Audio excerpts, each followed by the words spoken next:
learning.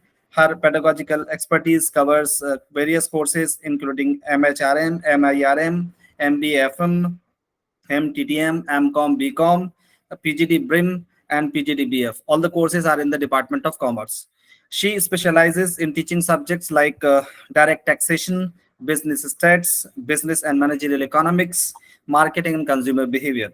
She has written very good books. Few books are Textiles Industry in the 21st Century, The New Middle Class of Delhi and NCR, and many more books she has written. She has published a good number of papers in Scopus Index journals of repute. She has also presented papers in seminars and conferences regularly. She has regularly conducted various training programs, workshops, conferences, seminars, and faculty development programs for researchers and academicians in association with ICSSR, UGC, National Commission for Women, IIM Kashipur, and many more other national bodies. She has, along with this, she has successfully guided numerous PhD scholars for their doctoral thesis. Recently, she has signed a MOU, Memorandum of Understanding, with University of Houston, USA, to implement Sure program in the Department of Commerce, AMU, about which ma'am will tell you during the program itself, during the lecture itself. She has launched a course titled Entrepreneurship on SWAM Portal. Participants, you are already aware about SWAM Portal. Ma'am will tell you which course she has launched, about which ma'am will delineate in the lecture itself. Presently, she is also the life member of many academic bodies. Some of them are Indian Textile Association, Indian Commerce Association, presently serving as a provost of BEN, one of the biggest residential halls of Aligarh Muslim University, uh, where I am working with her as one of her wardens. She is the active member of various university level committees, like member of Internal Complaint Committee, Aligarh Muslim University, Aligarh, Anti-Ragging Committee, Purchase Committee, Aligarh Muslim University, and many more committees. She is also the court member of Aligarh University right now. She has worked as Deputy Director successfully in Residential Coaching Academy, Aligarh Muslim University.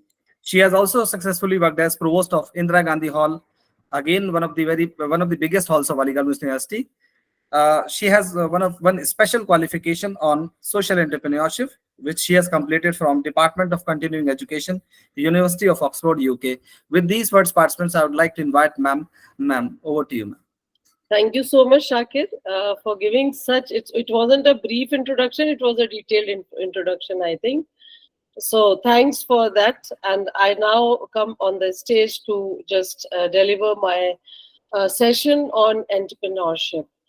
So this session here actually is about my specialization is not actually entrepreneurship, but still I have started working in this domain in a very, very practical way by organizing certain workshops and helping people to start their own businesses. So I'll be telling you in detail about that. But before that, let us just understand few basic things about entrepreneurship. I'm saying that I'm gradually moving into as an specialized course, entrepreneurship as my specialized course, because this is what I have launched on the SWAM portal recently, and the course named Entrepreneurship, which will tell you or help you to learn all the basic things that are required for starting a business. Because I think these days the scenario regarding the I should say unemployment is so vast that it is very difficult for many of us to wait in the queue and look for the jobs where, which is not even certain that whether we are going to get it or not. And therefore, another second best choice can be you start your own business, because this is not for all of us, because we are already in jobs, you are also in, or you all are also in jobs, but maybe the next generation, the students at the college level whom we teach, they should be at least guided to become entrepreneurship as a second option, or maybe as a first option if they want it. So I'll just start my session with by presenting my PPT here. So let me just bring it on the screen. So I hope it is visible. Yes, it's there. So it is, Yes.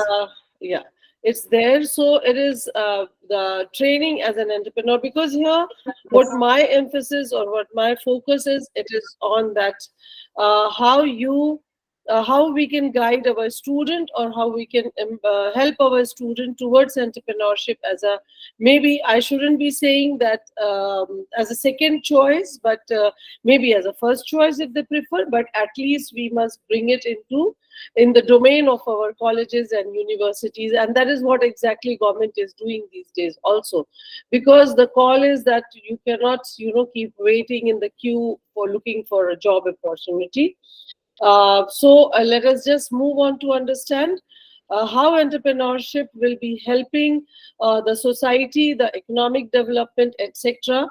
By opting this as one of the careers, which is important enough. क्योंकि अभी तक एक vision या एक perception ये रहता है कि अगर कहीं नहीं नौकरी मिली तब तो अपना छोटा मोटा कारोबार करने की कोशिश करेंगे. But then you've already wasted your talent, you've already wasted most of your time, etc. So here we have entrepreneurship. So my presentation is actually divided into three parts. First, I'll be explaining what is entrepreneurship and how it is beneficial to the society. The second portion, that what is the second part of my presentation will be that what is the actual, requirement to be an entrepreneur, or why is it, or how is it that our education system is failing in this, has failed us in this. And then third part is that how we can promote this at the platform of our colleges and universities.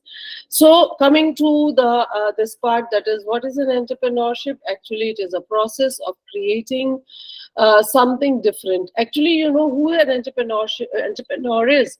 Entrepreneur, I think he is a person who brings all the factors of production together, maybe land, labor, capital, raw material, and engineers and technology, anything that is required to produce his goods or services. वो सब चीजों को इकट्ठा करता है, and then but before doing that, he first looks into the problem that is existing in the society.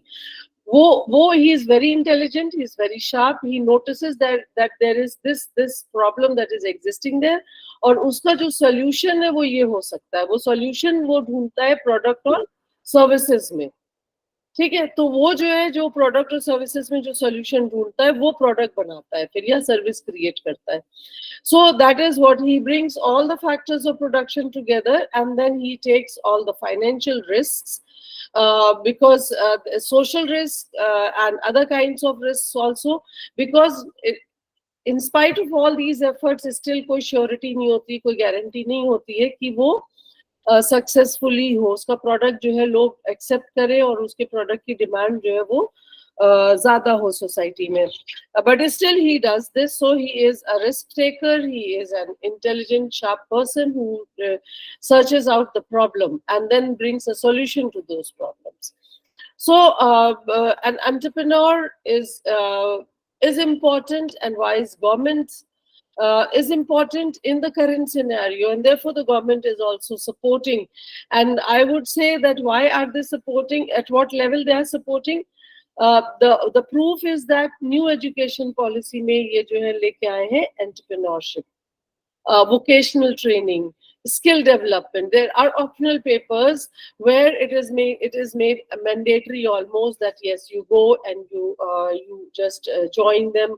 Mandatory that you learn those papers, you join some skill or vocational training, you get that, and then you start your own business, because the government is understanding that the next best option, if they cannot provide employment, and it is very difficult. Suppose, just assume a situation, it is not to be blamed to the government only, but just assume the situation कि एक country में सारे ही लोगों को job चाहिए.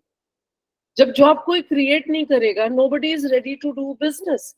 And there's no, because the entrepreneur is a job giver instead of, he is not a job seeker, he is a job giver. एक आदमी जब कारोबार लगाता है, then he hires people, he demands the raw material and other things, और उसको जो demand पूरी करने के लिए raw material जहाँ से भी खरीदता है, वहां पे भी वो employment generate करता है, क्योंकि उनको भी raw material बनाना पड़ता है. This is a cycle that goes on. So he is a job giver. तो अगर country में assume करें कि सारे ही लोग job देखते रहे लेकिन कोई job देने वाला ना हो, तो मिलेगी कहाँ से? Therefore we need more people who can produce jobs, who can give jobs. So that is the reason that now government wants that there should be more corporate sector, more people who are doing business. At least वो कुछ लोगों को employment generate करेंगे. And India has a very conducive brains. और वो एक proof ये भी है कि इंडिया के बाहर जाके लोग settle होते हैं, अच्छा business करते हैं, अच्छी service करते हैं, लेकिन हिंदुस्तान में उतने कामयाब नहीं होते हैं. So that means that if their entrepreneurial brains are sufficient in the country, आप देखिए ना इंडिया में जब startup promote किया गया तो कितने unicorns establish हो गए एक साथ. Thousands of unicorns, thousands of startups. तो उससे ही समझ में आता है कि इंडिया में entrepreneurial brains बहुत अच्छे से हैं, इनकी कोई कमी नहीं है, तो इनको भी यूटिलाइज करना चाहिए.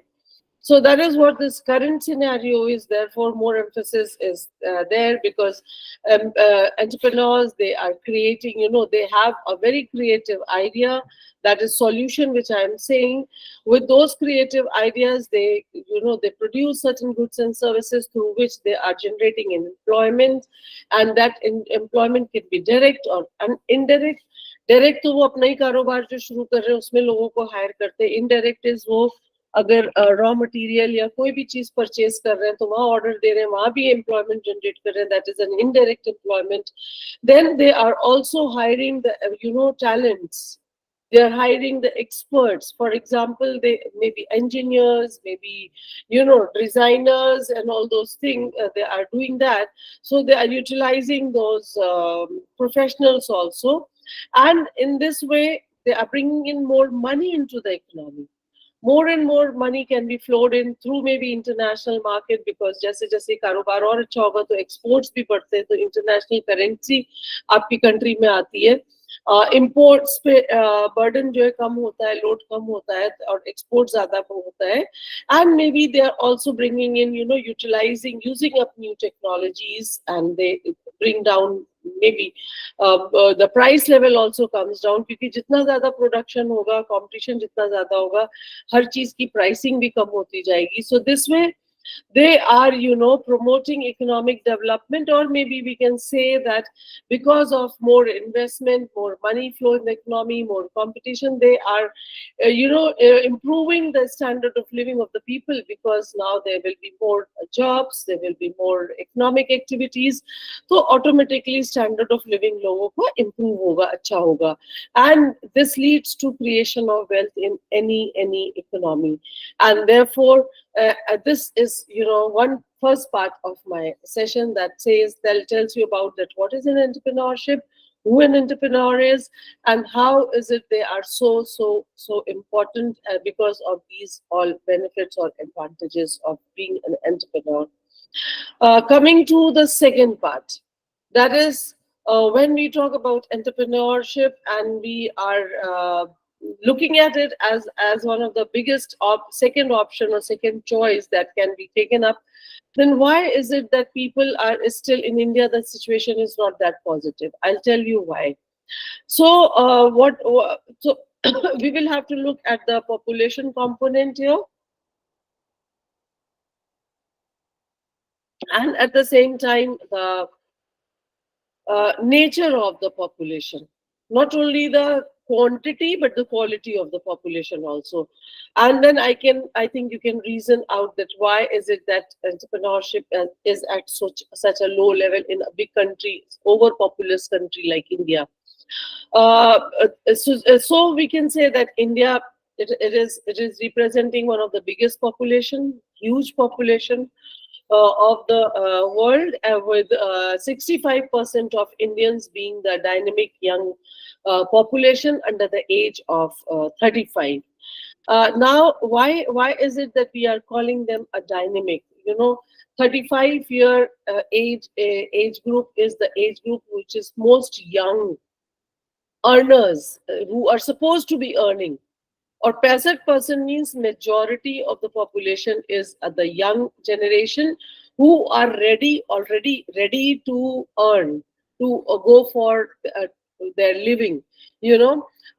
And this youth who is 35, maybe 35 to 45 or till 50, they are called the most energetic and productive section of the society.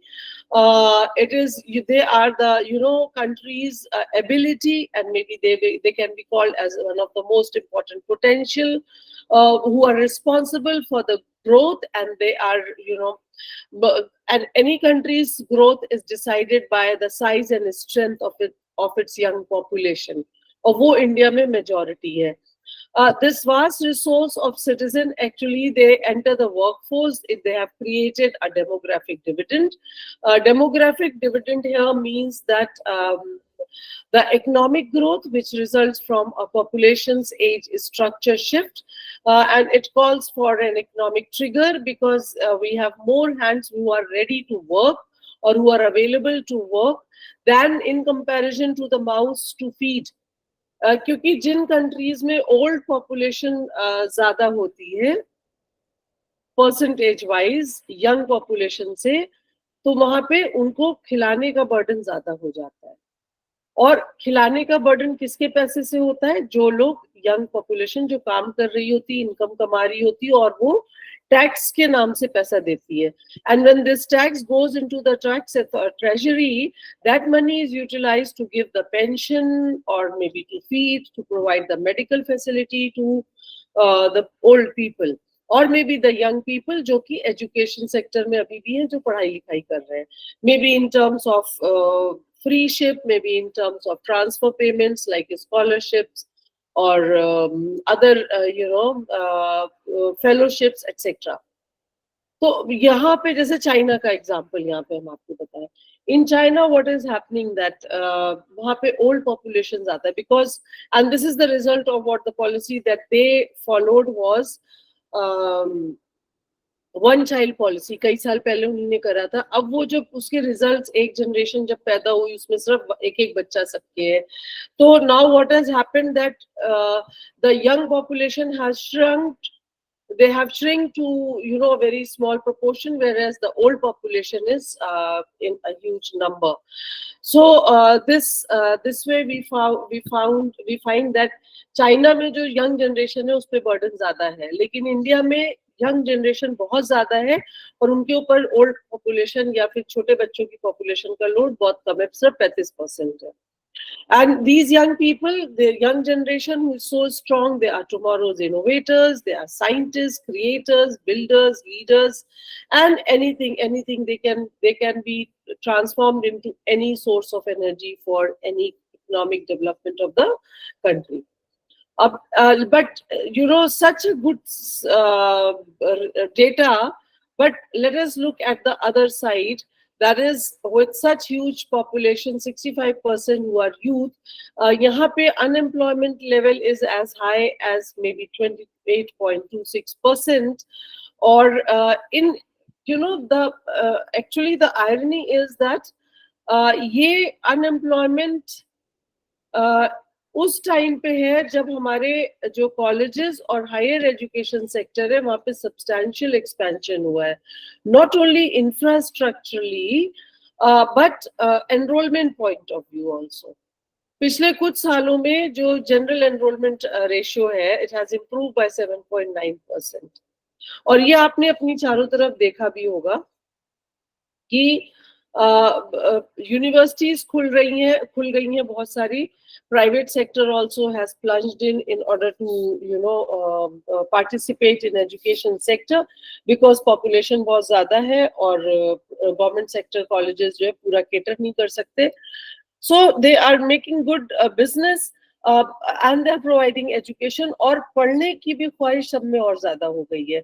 I can see around लोग जो हैं पहले एक ग्रेजुएशन करा, तो पीजी भी हो सकता हो करा हो, उसके बाद वो जॉब के लिए सेटल होते थे, और प्रोफेशनल कोर्स करा, इंजीनियरिंग कर ली, जॉब मिल गई, नौकरी करने लगे. But now what they are witnessing is that degrees मिलती चली जा रही हैं लेकिन जॉब अपॉर्चुनिटीज नहीं. उसके बाद भी अगर इतना अनएम्प्लॉयमेंट लेवल इतना हाई रेट पे अवेलेबल हो, तो that means there is certain problem in maybe our education system, और maybe, you know, I don't know the pedagogy by or methodology by which our education system is being run. So we see that here एक FICCI का document I just went through. FICCI is your Federation of Indian Chamber of Commerce and Industry, which states that although India's higher education system, it contributes about 350,000 engineers and 2.5 million graduates every year annually. You know जब ये पढ़ के जब graduates निकल के आते हैं तैयार होके तो वो मार्केट के लिए वर्कफोर्स होते हैं, ठीक है. But at the same time इतने पढ़ने के बाद approximately more than 5 million graduate they remain unemployed. Maybe I think because of there are so many reasons. Maybe our education system is faulty.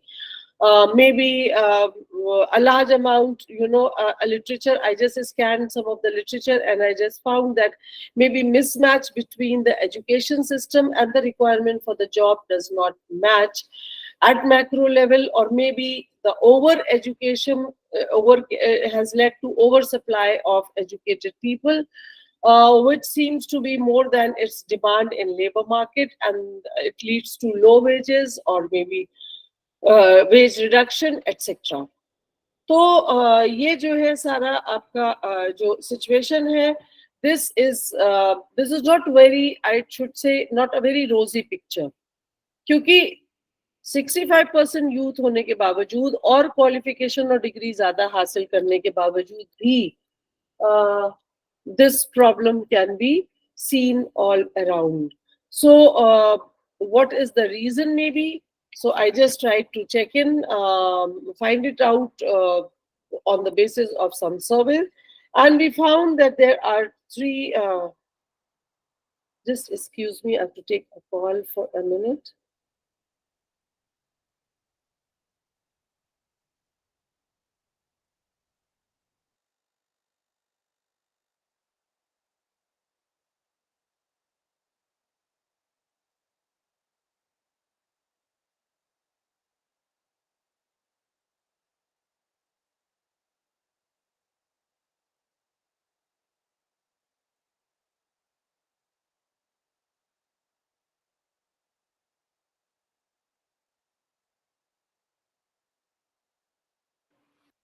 Sorry for the disturbance. There are some specific feature or maybe unemployment causes were discovered by some researchers. They say that there are three different types of skill mismatch they are found, and they can be defined as follows. The first is the over education. Here, over education may be at the individual level. Over education can be defined as where you are much more educated than you are, it is required. आपके पास degree और qualification बहुत ज्यादा है. You are overqualified people, maybe with lots of tertiary education, whereas when you are hired तो उतनी ज्यादा qualification की जरूरत नहीं थी. For example, maybe हम लोग चारों तरफ देखते भी हैं ये, there are so many, especially in this big cities, metropolitan, हम ये देखते हैं कि कितना ज्यादा जो है ओवरलोडिंग है इसकी सप्लाई की, कि पीएचडी करने के बाद भी लोग ऑटो रिक्शा चला रहे हैं. Have you witnessed that? Have you witnessed that? For example, maybe a well-qualified person becomes a bus driver because no matter कोई भी डिग्री उन्होंने हासिल करी हो, उनको रोजी तो कमानी है, घर तो चलाना है, पेट तो भरना है, तो ऑटोमेटिकली ये जो है आपका ओवर क्वालिफिकेशन जो है उसकी वजह से आपको जॉब मिल नहीं रही है. आप ओवर क्वालिफाइड है, आप अपने हिसाब से जॉब ढूंढोगे तो आपको जॉब नहीं मिलेगी. अगर नहीं मिल रही है तो आप कॉम्प्रोमाइज तो करोगे ना. Do you agree with me? Does it happen around? Yes, ma'am. Yes, ma'am. So this is one of the major issue which can be seen, that problem of over education. उसके बाद जो है फिर next is the skill mismatch in the technical education. That is over education के साथ साथ there are some some places or some spaces where people they have maybe higher education उन्होंने technical field में करी है, achieve करी है. For example maybe it is maybe a person is in a technical field, like he's a scientist in agriculture, maybe he's an engineer, maybe he is into some AI or technology, and the jobs are not available. Now what will he do? He will compromise with any nature of job that will be available. So maybe if he gets a job or maybe post of a manager, maybe though he is an agricultural scientist, लेकिन अगर कोई manager की post मिल रही है तो वो उसको accept कर लेता है, because again the reason is appropriate jobs for his qualification is not available, and whereas he is also technically sound in something else, but still again वही वाली बात है कि घर तो चलाना ही है. After that, the third is quality skill gap. What is quality skill gap? Actually, it is आपकी पढ़ाई जो है हमारे क्या Indian system में, it is more theoretical और conceptual based. कोई भी चीज पढ़ाया जाता है तो उसको पढ़ाया जाएगा, रटाया जाएगा, बच्चा रटता रहता है, इम्तिहान में जाके वो उंडेल आता है और उसके बाद वो बहुत अच्छे स्कोर से पास हो जाता है. ठीक है? Does it happen? Yes, ma'am. Okay, इसके repercussions क्या हो सकते हैं? What are the side effects or after effects? Maybe he is not able to apply his practical knowledge of whatever he has studied. And in turn, he won't be able to progress. But actually, I think he was never given a practical knowledge. He was always given a theoretical knowledge. Isn't it? Yes, he would like to apply those theoretical knowledge when he steps into the market, but he won't be able to do that. Exactly. देखिए, बहुत सारी system अब change हो गया है. जितनी भी अच्छी और बड़ी कंपनी है वो डिग्री मिलते ही जॉब नहीं देती है. These days they demand internship. Why they want internship? Because they said कि किसी भी लेमैन को हम पहले नौकरी दें और उसके बाद 6 महीने उसको ट्रेन करें और उसके बाद 6 महीने तक तनख्वाह देते रहे और उस 6 महीने में तनख्वाह देने के साथ इनको ट्रेन करें या प्रैक्टिस कराएं. उसके बाद ये आउटपुट देना शुरू होंगे, तब हमें प्रॉफिट कमाना हम शुरू करेंगे. Companies are not ready to do that. They want somebody who is already an expert. ठीक है? और वो एक्सपर्टिस या वो ट्रेनिंग हमें कोर्स के टाइम नहीं कराई जाती है, थ्योरेटिकल. और अगर कराई जाती है, because if you, I think you can connect it with me, there are certain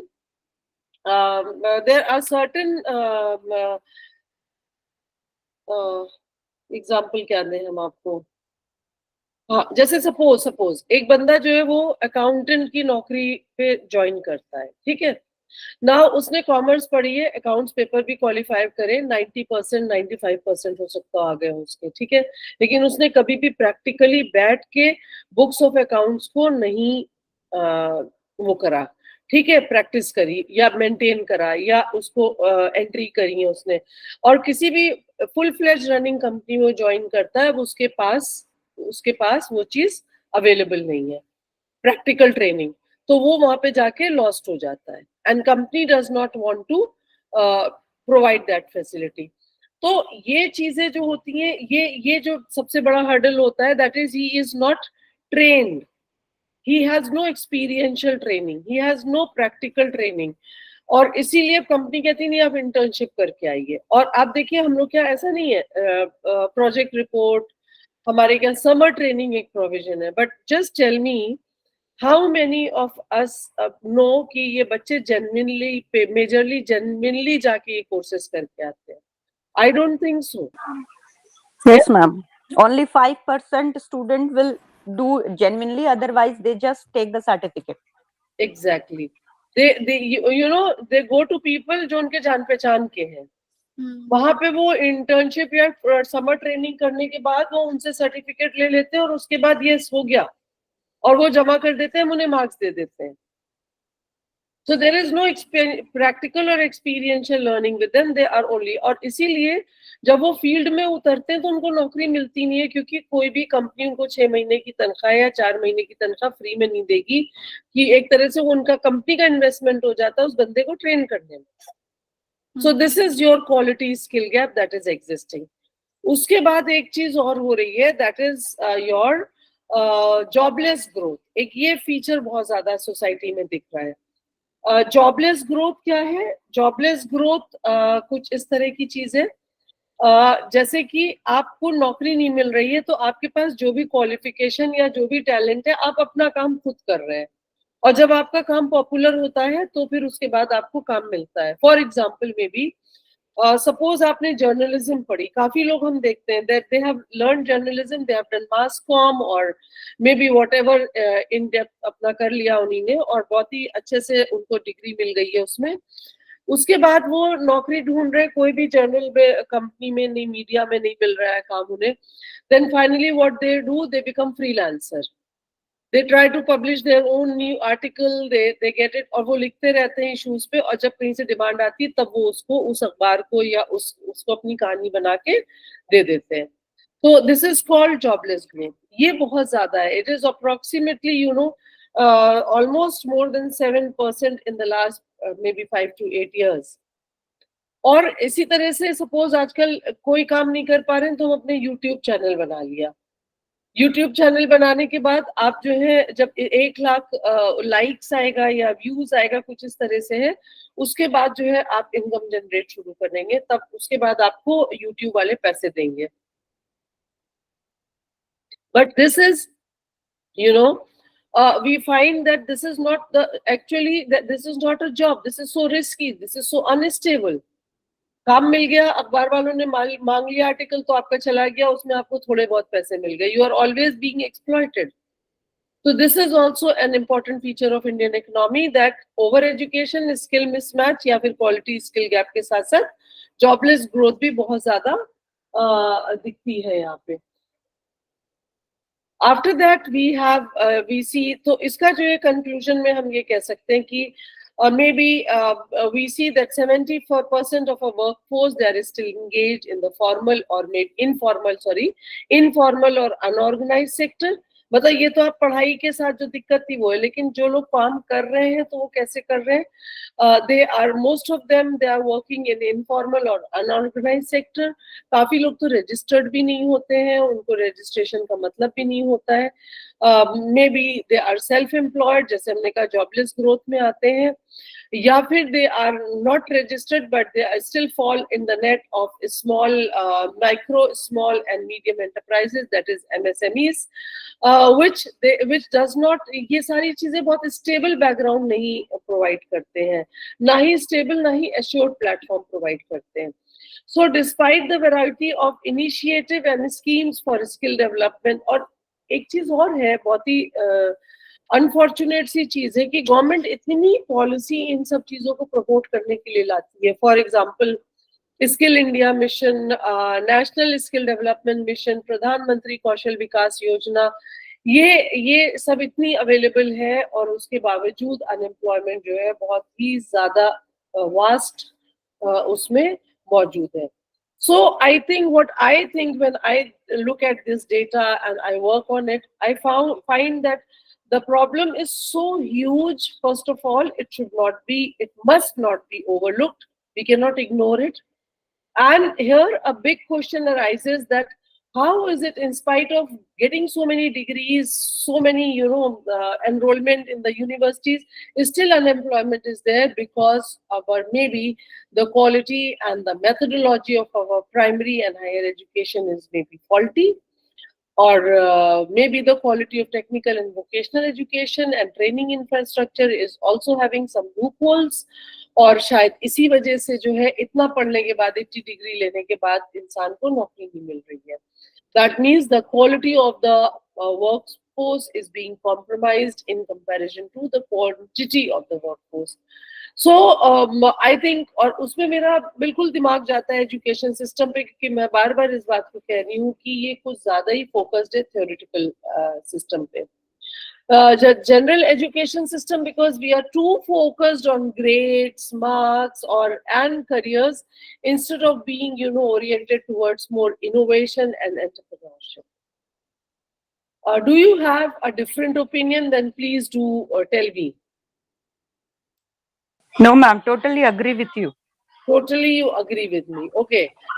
Thank you so much. Can you give some examples all around you? Ma'am, even when we will go through the course of the our students, I taught the student of BTech. Okay. Theoretically, we have given most of the knowledge, but in laboratory, they are not able to join a single wire. Because they in schools, they have not even seen what is the cell, how it will be positive, negative, and other things. So their Very good. practical field is nil. Only they have learned and think, and they have written into the examination and got the marks. But they cannot correlate the things in the real life. Real life. Very good. Very good. एक इसमें और आसान example दें. आपने जैसे lab का बताया, छोटे स्कूल जब जापान का अगर मॉडल देखें हम.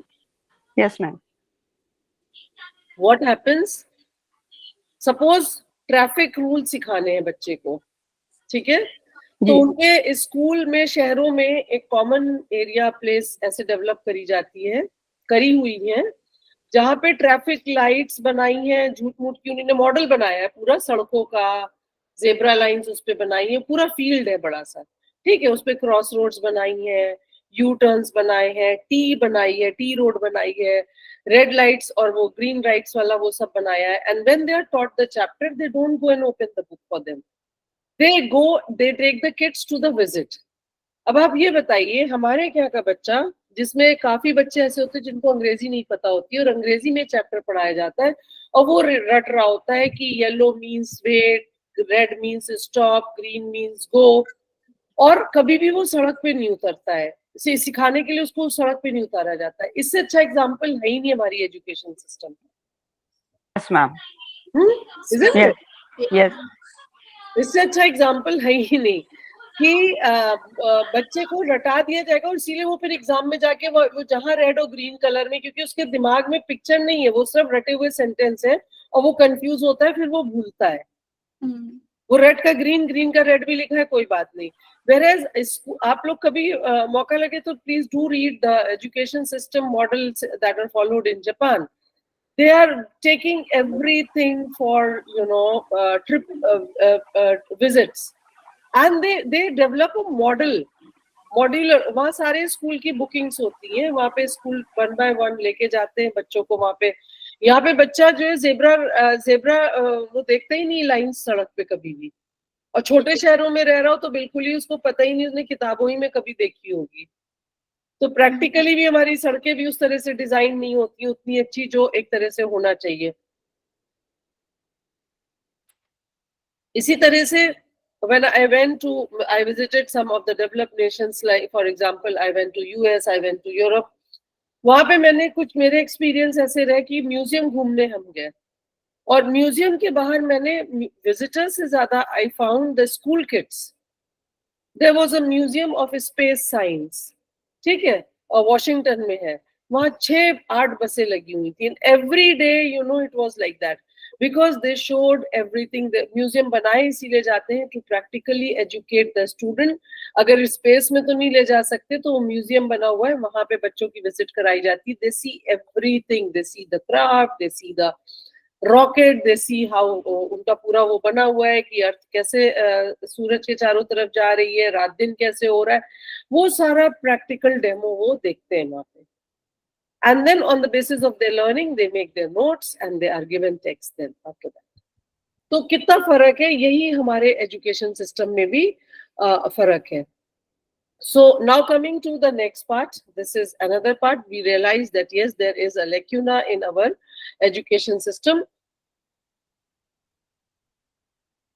Then we have next part, that what is government doing? Because government has realized, आपको अगर याद हो कि 5-10 साल से make in India, startup provisions और ये सब प्रमोट कर रही है government. Yes ma'am. they have brought so many policies, and therefore जो उनका main जो initiative है वो 3 तरह से हो रहा है. That is, first is simplification and handholding provided to the students or to the people who want to start their business. Second is funding support and incentive, and third is industry academia partnership and incubation. ये third वाला point हम लोग के मतलब का है. बाकी तो गवर्नमेंट कर रही है ऊपर के 2 पॉइंट में. तो just let me explain this in detail.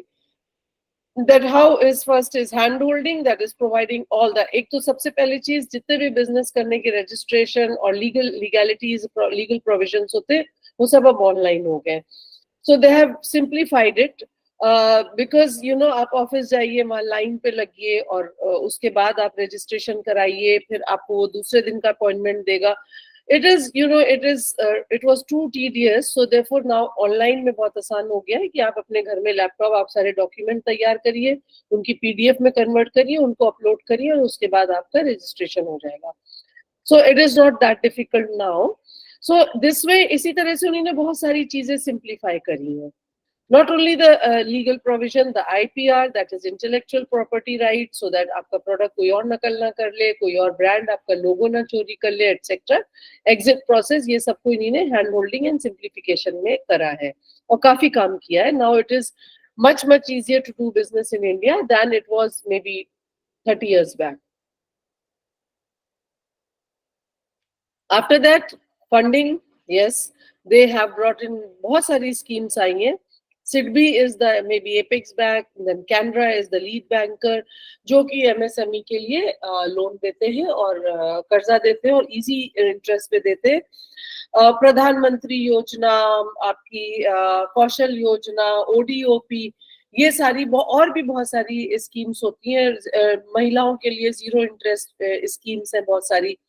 Tax exemptions दे रही है गवर्नमेंट, टैक्स डिडक्शंस दे रही है. अगर आप सपोज स्पेशल इकोनॉमिक जोन में है तो वहां पे एग्जेम्पशन ज्यादा मिलेंगे आपको in comparison to some normal places etcetera. तो इस तरह से फंडिंग और ये सब चीजों की आपको मदद मिल रही. Now coming to the third part, that is your academia partnership, industry and academia partnership. It is related to us. What government is focusing or emphasizing on, सबसे पहले तो उन्होंने न्यू एजुकेशन के पॉलिसी के थ्रू कंपलसरी कर दिया है vocational courses and skill development programs, ये सब बच्चे अटेंड करें और इस पे उनको क्रेडिट मिलेंगे. First initiative. एंटरप्रेन्योरशिप पेपर भी अच्छे से मतलब इंट्रोड्यूस हो गया है कायदे से. मैंने खुद स्वयं पोर्टल पे एंटरप्रेन्योरशिप का पेपर लॉन्च किया है सो दैट अगर किसी बच्चे को अपने कॉलेज में या कहीं नहीं मिल रहा है तो वो यहाँ पे ज्वाइन कर सकता है स्वयं पोर्टल पे. और इसमें फायदा ये, उसमें क्रेडिट भी मिलते हैं आपको. अगर आप उसका एग्जाम देते हैं, क्वालिफाई करते हैं, आपको क्रेडिट भी, तो आपकी मार्कशीट जो है वो पूरी हो जाती है वो क्रेडिट जुड़ने के बाद. तो because here entrepreneurship can be learn by anybody. It can be engineering students, it can be, क्योंकि किसी के पास प्रोडक्ट या सर्विस का आइडिया है या ऐप का आइडिया है, वो मार्केट तक कैसे लाना है वो सीखना है, तो आपको एंटरप्रेन्योरशिप पढ़ना पड़ेगा. Here what the government is doing, this is new education policy के थ्रू ये चीजें करी गई हैं. सेकंड, इसीलिए स्वयं पोर्टल को बहुत ही ज्यादा प्रमोट कर रही है गवर्नमेंट, जिससे कि बच्चे अगर कॉलेज या अपने आसपास ना मिले, उनको वो सब्जेक्ट ना मिले, वो स्वयं पोर्टल पे जाके ज्वाइन कर सकते हैं. Secondly, they have also developed incubation and innovation centers in all the universities and colleges. हर जगह प्रमोट कर रहे हैं कि आप अपना, what is incubation center? Incubation क्या होता है? Incubators क्या होते हैं? Yes, please. No idea? When a new child is born, और अगर वो कमजोर या बीमार होता है या उसकी कंडीशन इस तरह की नहीं होती है कि उसको पेरेंट्स के साथ घर भेजा जाए, तो छोटी सी मशीन आप लोगों ने देखा होगा, उसमें रखते हैं, दे आर कॉल्ड इंक्यूबेटर्स. वो उस बच्चे को धीरे धीरे करके उसी में रहता है जब तक वो बच्चा मजबूत नहीं हो जाता, उसकी केयर उसी तरह से करी जाती है. तो यही तरह के इंक्यूबेशन सेंटर्स जो है वो हर यूनिवर्सिटी और कॉलेजेस में खुलने को प्रमोट कर रही है government. That is wherever you are, अगर वो खुलेगा तो जो बच्चे आपके कॉलेजेस के या यूनिवर्सिटी के अपना बिजनेस स्टार्ट करना चाह रहे हैं, तो उनको जो ये इंक्यूबेटर्स जो है वो हेल्प करते हैं, सपोर्ट करते हैं. मे बी दे उनको बैंकर्स से मिलवाते हैं, उनको मशीनरी यूज करना सिखाई जाती है। छोटे मशीनरी के कुछ मॉडल्स भी होते हैं इंक्यूबेशन सेंटर में, जिसमें वो चला के देखते हैं, इस्तेमाल करके देखते हैं, हैंड्स ऑन प्रैक्टिस लेते हैं। लोन लेना होता है तो लोन भी दिलाया जाता है, एटसेट्रा एटसेट्रा। तो इंक्यूबेशन में उन बच्चों को जिनको सपोर्ट चाहिए होता है, may be financial, may be technical, may be any kind, वो सारी चीजें दी जाती हैं और उसके बाद उनको पैसा भी दिलवाया जाता है। गवर्नमेंट की कौन सी स्कीम क्लिक कर रही है उसमें वो पैसा भी दिलवाया जाता है उनको, जिससे कि वो कारोबार शुरू कर लें। और जैसे कि बच्चा जब थोड़ा मजबूत हो जाता है, फिर आप ले जाइए, तो जैसे बिजनेस मजबूत हो जाते हैं वो जाके फिर यूनिवर्सिटी या कॉलेजेस के बाहर अपने को इस्टेब्लिश करके अपने को अच्छे से बढ़ाते हैं। ठीक है, तो दिस इज योर, इसी तरह से government is funding, giving funds to organize the workshops, to organize these on these platforms. अलग अलग तरह से आप maybe startup competition organize कर लीजिए, आप फेयर ऑर्गेनाइज कर लीजिए। तो इस तरह की चीजें मे बी फेस्ट आप बिजनेस फेस्ट आप कर लीजिए। इस तरह की चीजें जो है वो सारी प्रोवाइड कराई जाती हैं, फैसिलिटी, इसके लिए फंडिंग दी जाती है। And teachers are asked to organize these things. हम लोग की यूनिवर्सिटीज में तो होता रहता है ये सब चीजें। हर इंजीनियरिंग कॉलेज में एक ईपीडी है, that is entrepreneurial EDP, sorry, entrepreneurial development cells होते हैं, जो जितने बच्चे इंजीनियरिंग कॉलेज के बिजनेस में जाना चाहते हैं तो उनको वो सपोर्ट करते हैं। ठीक है, तो इस तरह से ये एकेडमिया पार्टनरशिप, ये सब चीजें बहुत ज्यादा इम्पोर्टेंट होती हैं। Now this is education and what the government. Now coming to the last part, government is making so much of efforts, but is it possible? Because it will be possible only if entrepreneurship can be learned by everyone. So a big question is whether it is a soft skill or is it a science or an art. So I would say yes, it is a soft skill. It is the soft skills can be developed और learn. तो natural कुछ चीजें ऐसी हैं, जैसे कुछ लोग होते हैं दे आर बोर्न एंटरप्रेन्योर्स, ठीक है, there are some people who are born entrepreneurs, तो कोई दिक्कत नहीं है, वो अपने आप भी स्ट्रगल करके काम कर लेते हैं बिजनेस का। लेकिन कई लोग ऐसे होते हैं जो हुनरमंद होते हैं लेकिन उनके सर्कमस्टांसेस बहुत फेवरेबल नहीं होते जो उनको बिजनेस स्टार्ट कराया जाए। तो वो क्या, उनको अगर वो हालात फेवरेबल कर दिए जाएं तो क्या उनको सिखाया जा सकता है? Yes, and at college and अपने प्लेटफॉर्म पे सिखाया जा सकता है। सो देयर आर सम, ये तो हमारा वो था। तो अब मैं इन सारी इश्यूज और प्रॉब्लम समझने के बाद let me share some of my suggestions or recommendation what I feel कि क्या होना चाहिए। लेकिन अपनी राय देने से पहले I would welcome all of you कि आप लोग बताइए कि क्या होना चाहिए, क्या चेंजेस आना चाहिए, कहाँ पे क्या करेक्शंस होने चाहिए सब चीजों के लिए। I welcome you to please give your views in this.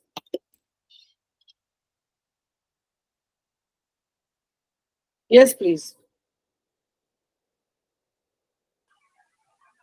Ma'am, if any student is interested in entrepreneurship, then he can be given the training and all the things. That means training in that sense, that means he individually able to handle the things. Okay. And how he can run the system and how all the parts that is related with that business particularly, he has to know how to work, and he can give the job to other persons also. Okay, very good, Deepika. But I think they are already doing it. But I don't think आप लोग के colleges जो है वहाँ पे कितने incubation या innovation centers खुले, I don't know. I'm not aware. AMU has. Ma'am हमारी यूनिवर्सिटी में भी है इनोवेशन सेंटर, उसमें एक्सपर्ट्स बुला के वो लोग ट्रेनिंग वगैरह कराते हैं। बट बच्चा कितना सपोर्ट करता है इस पे भी डिपेंड करता है, इस पे बहुत ज्यादा डिपेंड करता है। और इस जगह वही बच्चे जाते हैं वो जो खुद ब खुद इंटरेस्टेड होते हैं। यस मैम, और उनका परसेंटेज बहुत कम है।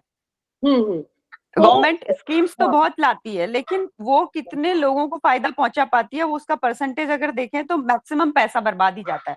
ओके, तो इसका मतलब प्रॉब्लम कहीं और है।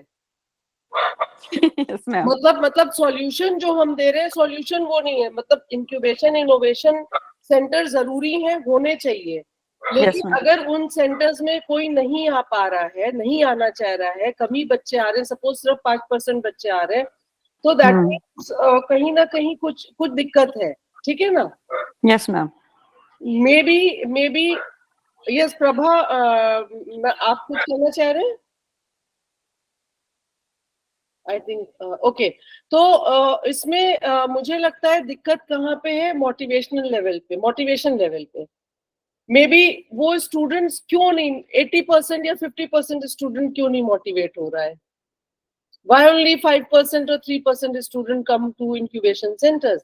Why not more than that come to the incubation center in order to, join and learn and have that craving कि हाँ भाई हमें कारोबार करना है आगे चलकर? क्योंकि दिक्कत कहीं और है, मसला कहीं और है। और मसला सबसे बड़ा जो है, which about I feel is that it is our higher education system, it is quite faulty, and I think it is still awaiting revolution. Revolution in the sense that I will tell you, revolution किस तरह से है? मुझे लगता है कि paper को या सब्जेक्ट को या एजुकेशन को हमें और प्रैक्टिकल बेस्ड सिस्टम बताएंगे। आप देखिए जापान में जिस बच्चे को अगर आपने एक बार, 2 बार, 3 बार उस फील्ड में विजिट कराया जहाँ पे ट्रैफिक रूल्स आपने उसको समझाया, वो जिंदगी भर नहीं भूलेगा। और आगे अगर वो इस जॉब में जाना चाहता है, जब कि हम ठीक है हम इसमें ट्रैफिक पुलिस और वो ज्वाइन करेंगे, तो उसके बेसिक्स काफी क्लियर होंगे, ठीक है? वो चीज वो देख चुका है, समझ चुका है, मोटिवेशन भी हो सकता है, ठीक है? लेकिन हमारे क्या है कि थिंग्स आर सो थ्योरेटिकल की, या फिर एंटरप्रेन्योरशिप की तरफ हम माइंड नहीं। देखिए आप ये देखिए, मैं एक चीज कहूंगी कि मे बी एजुकेशन सिस्टम जो भी है बहुत अच्छा है, बहुत कॉलेजेस खुल रहे हैं। Maybe I would say that while investment in human capital is very important and we are doing that, it is they are very important to realize the sustainable economic growth. Higher technical and vocational skills can improve the competitiveness of economies, हम लोग को सब पता है। and to maybe अगर वो मुझे लगता है कि अगर प्रैक्टिकल और वोकेशनल ट्रेनिंग ज्यादा दी जाएगी तो ऑटोमेटिकली प्रोडक्टिविटी और वो सोशल इंक्लूजन, डिसेंट एम्प्लॉयमेंट, ये सब चीजें ज्यादा हम अचीव कर सकते हैं। मे बी आई थिंक एक जो मैंने कहा कि it is waiting, it needs a revolution, because I think the skill deficit we need, no doubt. बहुत स्ट्रांगली मैं ये बात कहूंगी कि in India it requires a policy and institutional framework that is based on the partnership between the government, ध्यान से सुनिएगा इस बात को, ये पॉलिसी और इंस्टीट्यूशनल फ्रेमवर्क तब बनाना चाहिए based on the partnership between the government, the industry, the educational institutions or maybe training services and civil society. सबसे पहले मैं सिविल सोसाइटी को डिटेल में डिस्कस करूंगी। We are the civil society, we are parents. आप हमें बताइए, हम में से, आप में से कितने लोग अपने बच्चे को एंटरप्रेन्योरशिप की तरफ बचपन से प्रमोट करते हैं? हम ज्यादातर माँ बाप कहते हैं डॉक्टर बनेगा या इंजीनियर बनेगा या चार्टर्ड अकाउंटेंट बन जाएगा। हम उसको बचपन से, डे 1 से उसको काउंसलिंग जो करते हैं या ब्रेन वॉश उसका करते हैं कि किसी अच्छी बड़ी जॉब में जाएगा बच्चा और पढ़ाई करेगा, तो हम उसको एक रैट रेस में लगा देते हैं, ठीक है? It is the civil society. बहुत ही 5 से 10% लोग हैं जो अपने बच्चों से कहते हैं नहीं आप तुम्हें अपना बिजनेस स्टार्ट करना है, you must be starting your own business. जब हम ये बात कहते ही नहीं है तो वही 5-10% जो माँ बाप कहते होंगे वही बच्चा पहुंचता होगा इनोवेशन और इंक्यूबेशन सेंटर में। Yes, ma'am. ज्यादातर हम लोग खुद ही सेफ खेलते हैं in the sense I would से कि हाँ जब yes Prabha. Oh, ma'am, I was saying that parents, they don't want to take risk. They want secured future for their students, for their children. Exactly. और इसमें देखिए मजे की बात ये है कि जो ब्रिटिशर्स एजुकेशन सिस्टम हमारा लेके आए थे, ठीक है, स्कूलिंग या बेसिक स्ट्रक्चर वो जो लेके आए थे, वो फिर पॉपुलर होते होते पूरे हिंदुस्तान में वही लागू हो गया। अब उसमें होता क्या था कि उनका जो सिस्टम लाया हुआ था वो इसलिए लाया गया था, that was specifically design to produce clerks, to produce, जो गुलाम उनका देश था उसमें उनको वो लोग प्रोड्यूस करने थे जो उनकी कंपनीज में काम करें। देखिए ब्रिटिश जो आए थे वो ब्रिटिश इंडिया कंपनी आई थी ना हमारे क्या, that was a private sector. Yes, ma'am. वो आए थे और वो शुरुआत आए थे, they entered Bombay because Bombay was the bank of the country, may be capital city था। तो वो आए, उन्होंने छोटा सा कारोबार शुरू करा, अपना एक वो लगाया, फिर उन्होंने देखा अरे वाह यहाँ तो रिसोर्सेज बहुत ज्यादा है, मैन पावर बहुत ज्यादा है, मौसम बहुत अच्छा रहता है, क्योंकि वहां पे उनके क्या तो डिप्रेसिव मौसम रहता था, बारिश वारिश बहुत होती थी। धीरे धीरे उन्होंने पूरा हिंदुस्तान अपने कंट्रोल में ले लिया। फिर उनको अपने लिए जो ह्यूमन रिसोर्स चाहिए था, जो एम्प्लॉयज चाहिए थे वो प्रोड्यूस करने थे, तो उन्होंने एजुकेशन सिस्टम उसी तरह से फ्रेम करा। मैं ये नहीं कह रही हूँ कि क्रिएटिविटी नहीं है हमारे क्या, बच्चे जो वो नहीं होते, लेकिन उन्होंने कुछ सिस्टम इस तरह, और उनके क्या सिस्टम काफी चेंज हो चुका है। उनके क्या हर सब्जेक्ट प्रैक्टिकल पढ़ाया जाता है, every subject, and I will tell you how. जैसे मैंने अभी आपको बताया, जापान का एग्जांपल बताया, visiting your museum is compulsory, then practical works are अगर accounts पढ़ाना है paper, so they are not going to ask the students to bring a register and pass journal entries. No, they will not do that. They will tell them to go to some organization and check their books of accounts and learn and help them to develop. They will guide you, और उसके बाद उनको theory से feed करते रहते हैं side by side. पहले बच्चे को फील्ड में भेजा जाता है और उसको उस तरह से पढ़ाया जाता है सिस्टम को। सो that is what change is needed in our country. तो मैं बता रही थी कि जो ब्रिटिशर्स ने जैसे छोड़ा, अगर हम उसी को फॉलो करते चले जाएंगे तो where we are today we can see the condition, and therefore everybody is seeking job, क्योंकि वो एक माइंडसेट हो गया कि जितना अच्छा पढ़ेगा उतनी अच्छी जॉब मिलेगी, उतनी सिक्योरिटी रहेगी। उन्हीं ने हमें प्रमोट ही नहीं किया अपने बिजनेस स्टार्ट करने के लिए, उन्हीं ने हमको डेवलप ही नहीं होने दिया अपने कारोबार को, बट स्टिल जो नेचुरली बॉर्न बिजनेस एंटरप्रेन्योर्स थे वो हुए। Tata Birlas are the some very good examples of that, जो इनबॉर्न थे। अदरवाइज अगर इसको कहें कि ये वाली सॉफ्ट स्किल नहीं डेवलप होने दी लोगों ने, so that was there, that is one of the reasons. So that's why I say that first of all partnership होनी है। पार्टनरशिप में जो सबसे important partner होना है वो होना है civil society. a mental change has to be brought there, because एक बच्चा क्या होता है, प्रोडक्ट होता है अपने माँ बाप की ट्रेनिंग का, उनकी काउंसलिंग का, उनकी वो जो ब्रेन डेवलप तरबियत जो देते हैं उससे। So that revolution has to be first brought in, that society has to change, we have to change our vision, we have to change our perception, and then इस तरह से ये जो है आई कैन से दैट अगर इस तरह से हम लोग करते हैं, ये चेंज लाते हैं, ये पार्ट, और उसके बाद ऑटोमेटिकली जब हम प्रमोट करेंगे अपने बच्चे को तो यूनिवर्सिटी वो colleges and they are, because universities और ये कॉलेजेस में भी चेंज आएगा। जब बच्चा डिमांड करेगा नहीं हमें एंटरप्रेन्योरशिप पढ़नी है, हमें ये कारोबार अपना करना है, तो ऑटोमेटिकली वो चीज फिर उसको प्रैक्टिकली या थ्योरेटिकली लाई जाएगी। बिकॉज यूनिवर्सिटीज, देखिए हम लोग कॉलेजेस के टीचर हैं हायर एजुकेशन में, we are the threshold for the youth to enter into the real market, into the employment market. ठीक है, तो steps have already been taken, लेकिन बहुत सारी पॉलिसीज है, मैंने भी कितनी पॉलिसीज के नाम बताया आपको, गवर्नमेंट बहुत मेहनत कर रही है, लेकिन क्या उन पॉलिसीज का क्या जेन्युइन और ईमानदारी से इम्प्लीमेंटेशन है? नो, इंडिया में इस तरह का इम्प्लीमेंटेशन कहीं ना कहीं कमजोर है, उतनी सख्ती से या उतनी जेन्युइनली इम्प्लीमेंट नहीं होता, इसीलिए रूट लेवल पे एडवांटेज या बेनिफिट्स पहुंचते ही नहीं है। So I think that needs a change. उसके बाद मैंने जो बात बताई कि किसी भी पेपर को प्रैक्टिकल कैसे पढ़ाना चाहिए, जैसे अकाउंट्स मैंने कहा वहां पे ऐसे भेजते हैं, इसी तरह से आप इंडिया में 2 यूनिवर्सिटीज हैं विच आई कैन कोट कि वो बहुत ही अच्छे तरह से सब्जेक्ट्स को पढ़ाते हैं, whether it is a social science, a political science और whatever. That is your Tata institute of Social Sciences, Bombay, Mumbai, and second is your Azim Premji University, Bangalore. I have seen there उनका जो semester है, for example the kids studying the paper, जो student वहाँ पे suppose e governance पढ़ रहे हैं या पॉलिसी मेकिंग का मास्टर्स का कोर्स है, masters in policy making and development sort of thing. Now how do they teach them? उनका पहले सेमेस्टर में बच्चों को 2 या 3 महीने जो है फील्ड में रहना है, 2 महीने फील्ड में रहना है पहले ही सेमेस्टर से, 1 महीना भेजेंगे वो फील्ड में।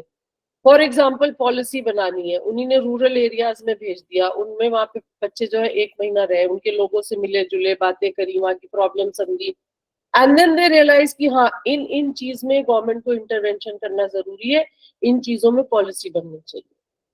सी हाउ यू नो रूट, क्योंकि रूट पे अगर जमीन पे ही तो रह के जमीन के लोगों के लिए काम करना है, तो पहले जिनके लिए काम करना है उनमें घुसना पड़ेगा।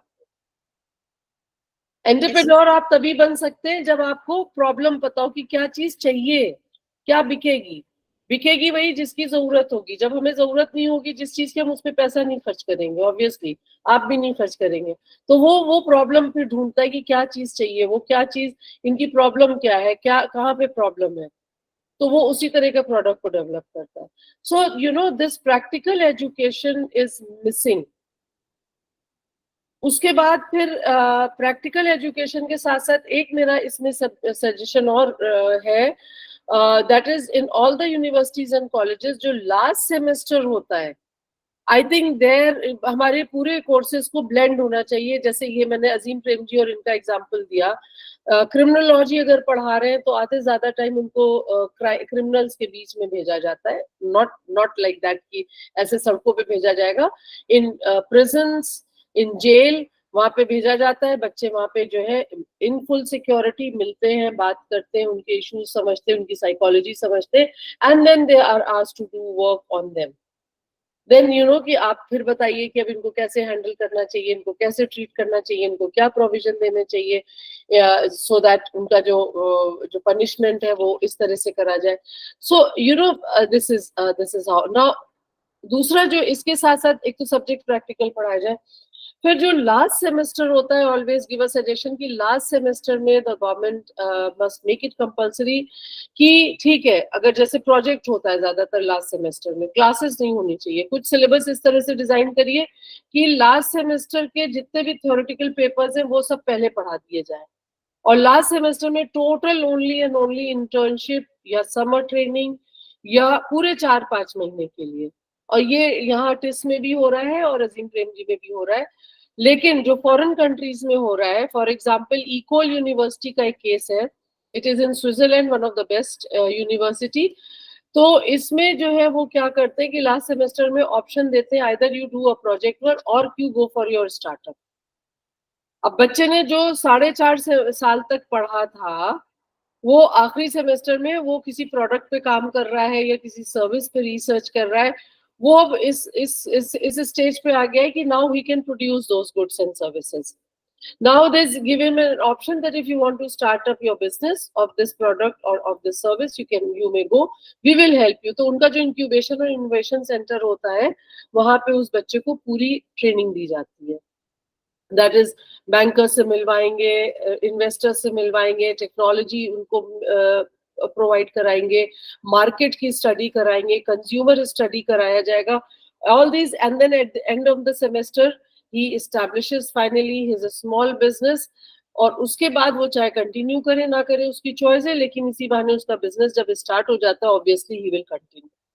And gradually it was found, ये जिस साल इंट्रोड्यूस हुआ था उसके बाद 4-5 साल के बाद ये देखा गया कि more and more student they opted for this startup instead of project.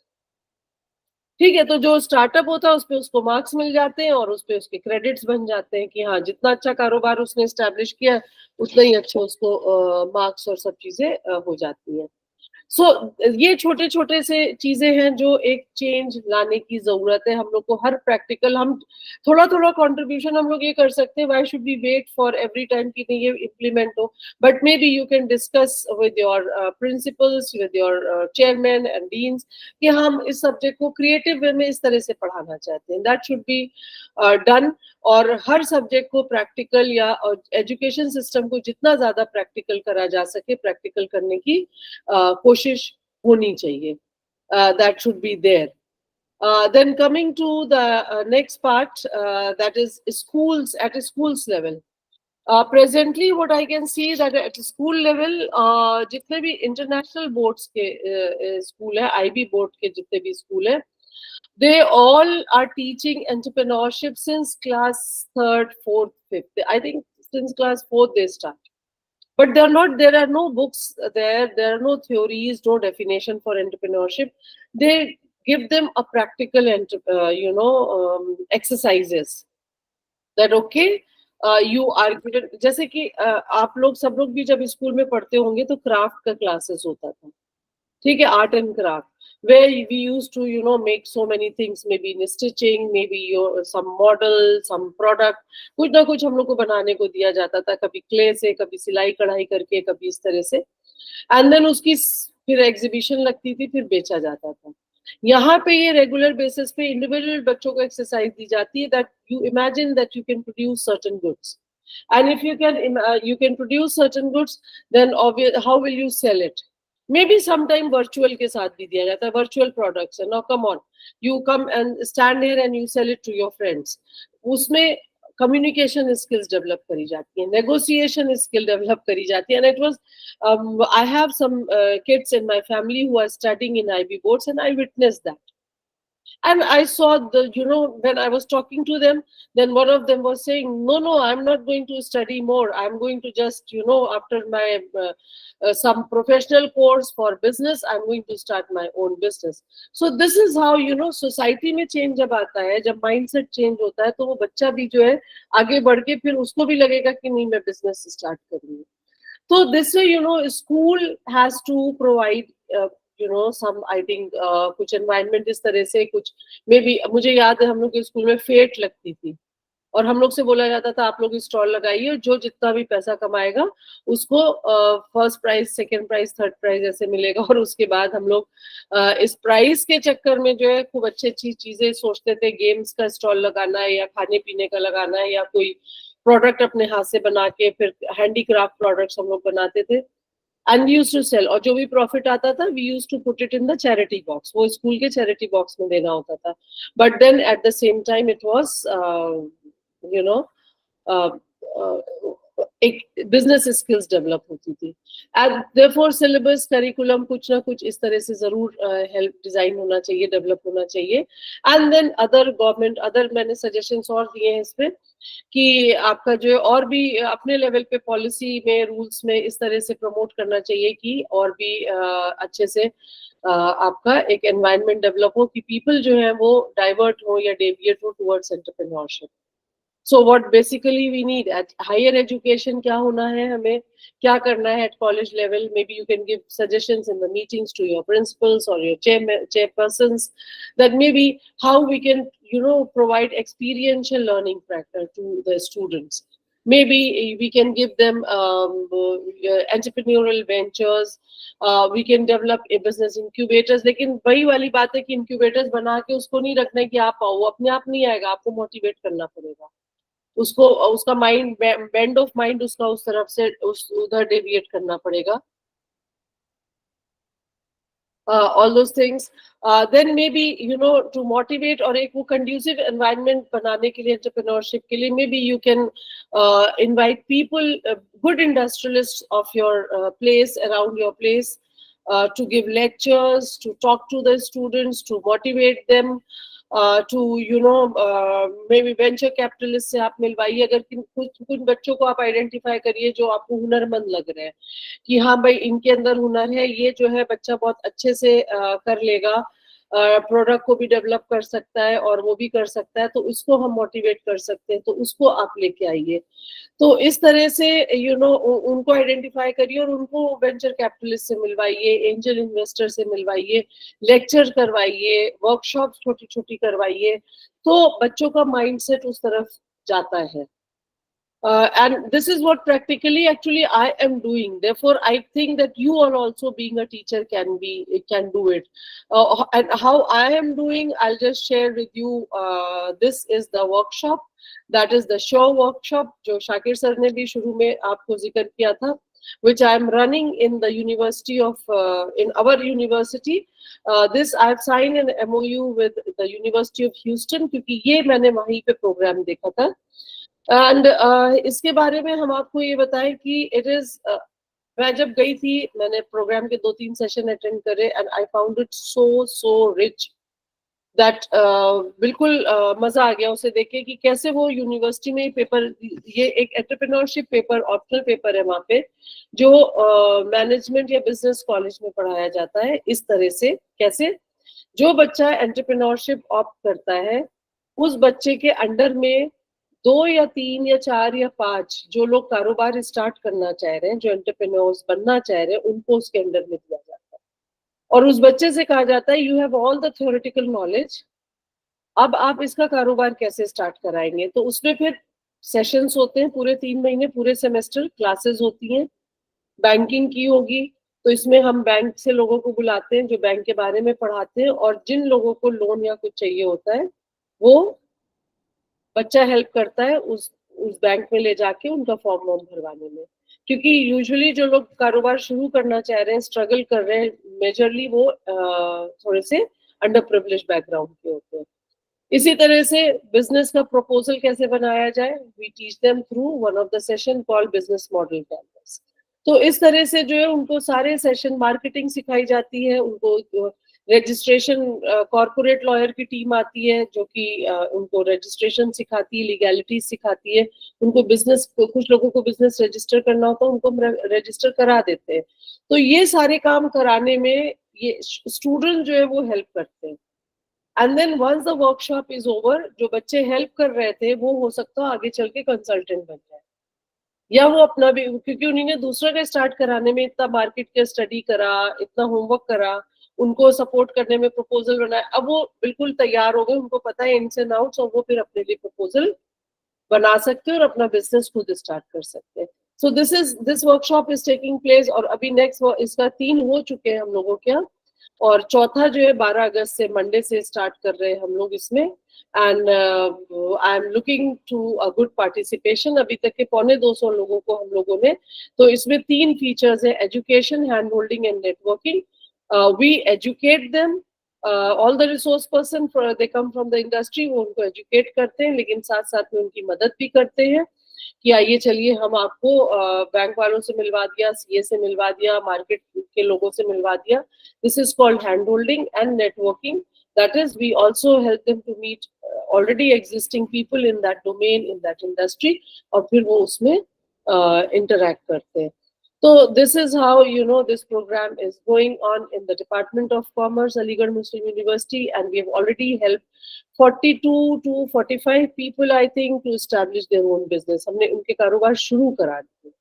So it is a sort of community help also, who are all around, क्योंकि अक्सर आपके नैक में पूछा जाता है कम्युनिटी हेल्प आप कैसे करते हो। आप ठीक है, आप अपने पढ़ा रहे हो, आप वो कर रहे हो, लेकिन क्या सोसाइटी में या आपका कॉलेज या यूनिवर्सिटी किस तरह से हेल्प करता है, उसके भी बहुत सारे पॉइंट्स होते हैं।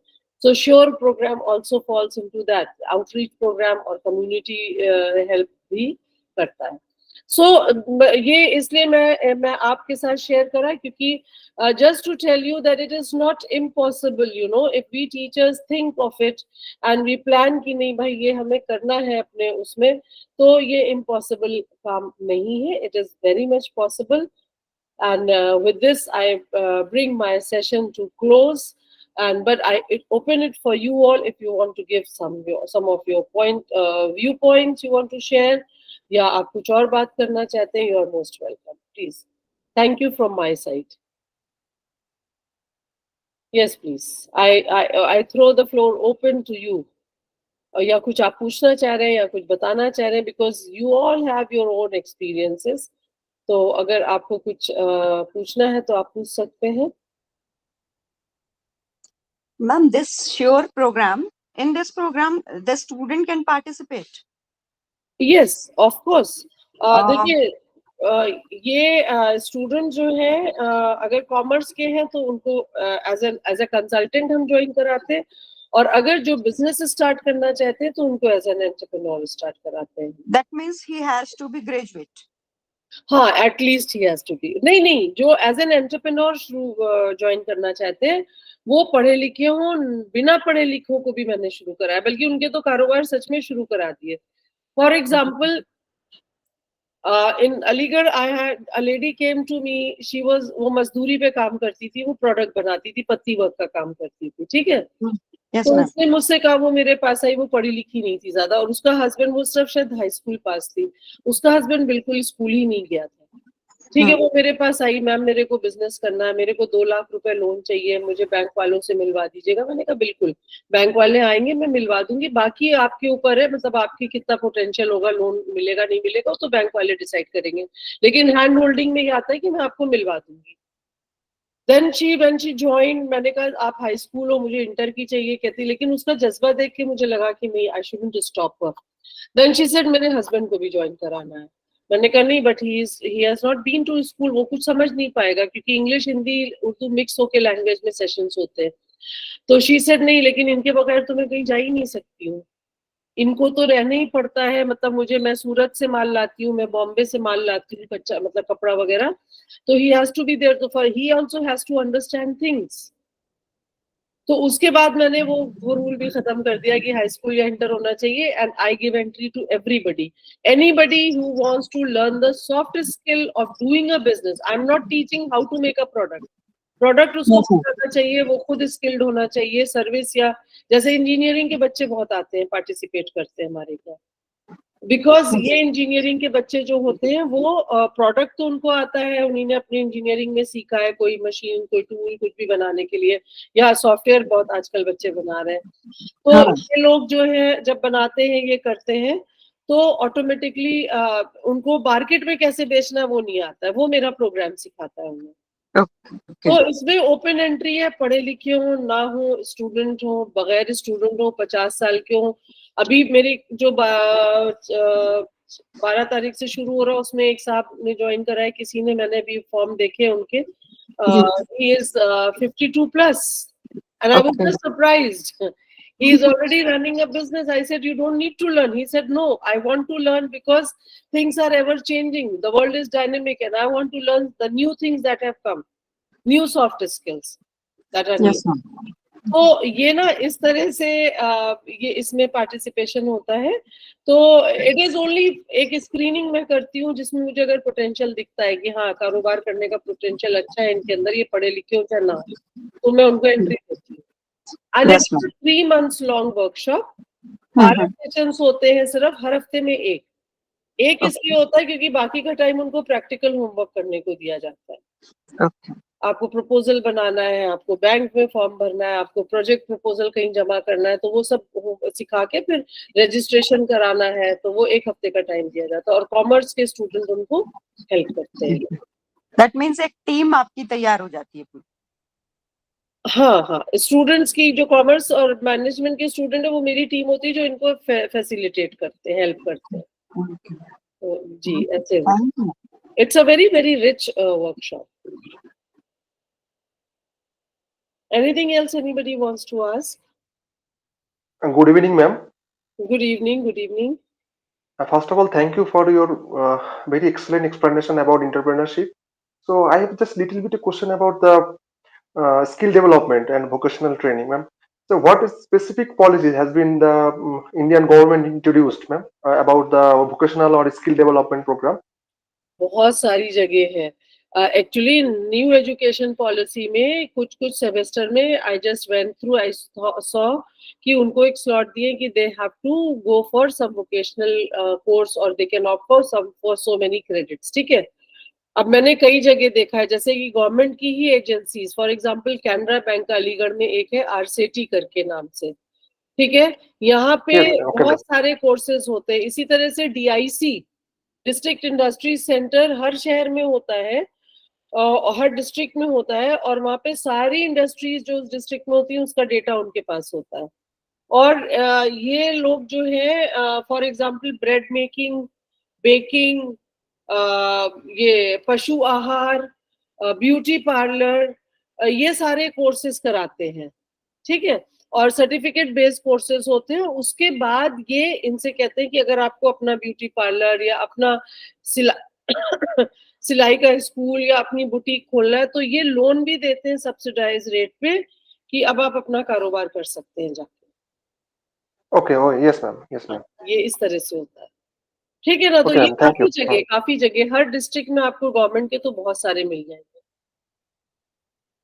Thank you ma'am. Welcome. Anybody else? So I think we can end the session now.